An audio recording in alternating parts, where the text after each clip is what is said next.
All right, so now that we got our measurements all marked on our piece of wood, it's time for us to cut the wood. We're going to use the miter saw here because again, we can pull out, push down, and then retract back in.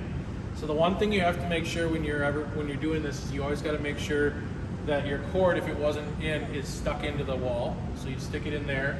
Everything's working with the power. We do have the laser on here. We can help you with that, getting that set up. That just helps because the laser down here shows you right where the blade's going to be. And it actually will show you, it's kind of hard to see here, but it shows two little lines. And the reason why it's got two little lines in the laser is because it's showing us this edge and this edge, so you can get a nice clean cut. So when we're cutting with the miter saw, obviously you watch your hands, okay? You don't put them in the saw. You may have to have them close, but we push against this plate back here. This keeps everything straight. And because we have everything marked already, we're going to follow these lines.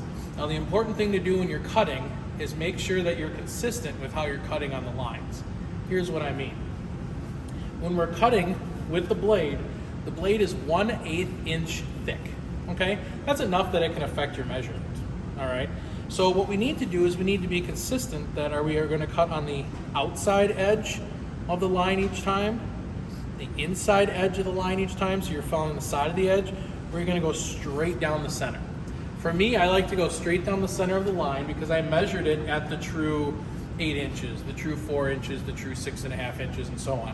So I'm going to try to line up my saw blade as best as I can. I don't know if we can get in and see this, but I'm going to bring down the saw without touching the trigger. It's kind of like if you've done hunter safety, you keep your finger off the trigger until you're ready to shoot. Same thing here with the saw, finger off the trigger until you're ready to cut. So I make sure everything's straight ahead. I'm going to bring the blade down to sit on the wood.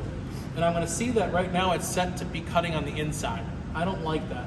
I want the blade right over the center so I get kind of a 1/16 on one side and a 1/16 on the other side. So now that it's set right, I got my hand here to stay firm. I'm going to hold it straight. Okay, everything's good. My hand is over here so I'm watching it. I'm going to bring the blade down starting at the end and then slowly push backwards. I'll start the blade before it comes down, but you're going to see me pull it all the way back, make sure it's cutting in all the way through. I'm not going to rush this. It's not a race.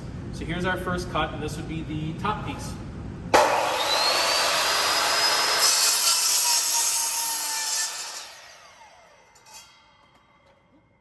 Cut all the way through, right down the center, and now I'm going to continue on with the other cuts.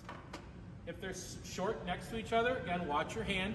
Watch your fingers, just make sure it's pushed over. Okay, again, I'm going to line up the blade right on the middle of the line and then cut.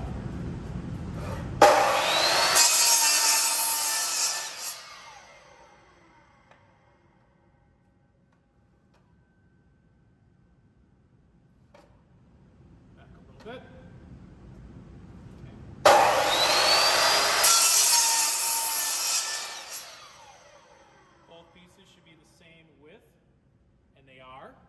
Cutting it consistently.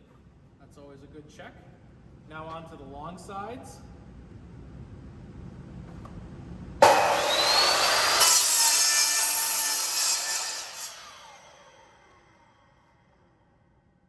for the blade to stop. Check it. Okay.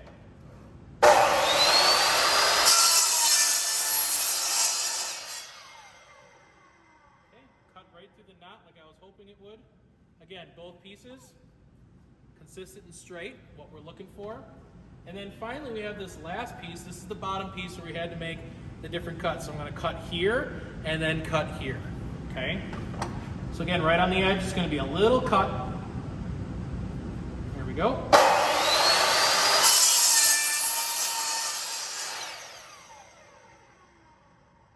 And then we're going to cut on this line.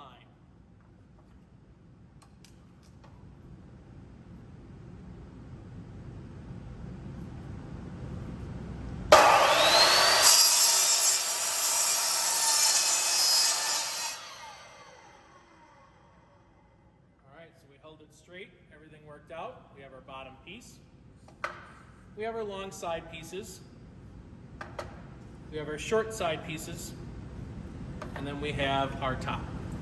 Next step after this is to sand them, get them looking good, and then we're going to be putting everything together and starting to assemble our keepsake box. See you next time.